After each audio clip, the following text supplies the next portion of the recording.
One thing that you've probably heard over and over about habit formation is not true. And what I'm referring to is this idea that if you are very specific about exactly when you're going to perform a particular habit, that you are more likely to perform that habit.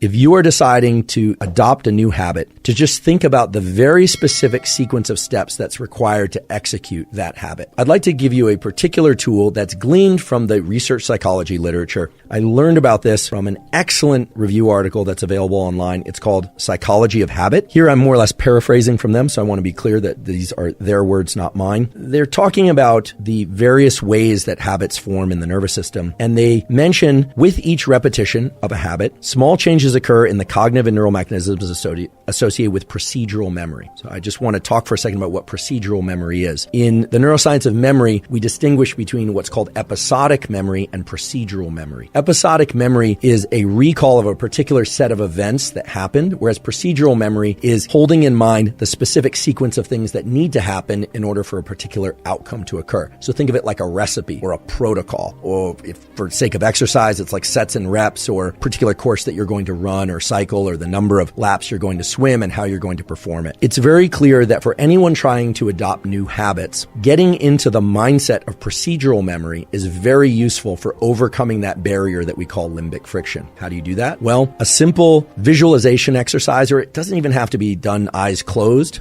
Oftentimes we hear visualization exercise. You think about sitting in the lotus position, eyes closed, and trying really hard to visualize something. It doesn't need to be anything like that. It can simply be, if you are deciding to adopt a new habit, to just think about the very specific sequence of steps that's required to execute that habit. And I'll use a trivial example, but this could be applied to anything. Let's say I want to get into the habit of making myself or someone else in my household a cup of espresso every morning. I would actually think through each of those steps, walk into the kitchen, turn on the espresso machine, draw the espresso, walking through each of those steps from start to finish. And it turns out just that simple mental exercise done once can shift people toward a much higher likelihood of performing that habit regularly, not just the first time, but as they continue out into the days and weeks that follow. So that's remarkable to me. And the literature is really robust. Just one mental exercise of thinking through what are the sequence of steps required in order to perform this habit from start to finish can shift the likelihood of being able to perform that habit from unlikely or to moderately likely to very likely over time. And that's because it pulls from this process that involves our hippocampus and our neocortex and other areas of our brain and nervous system that engage in procedural memory. It shifts the brain towards a mindset, if you will. It's more of a neural circuit set, it would be more accurate, but a mindset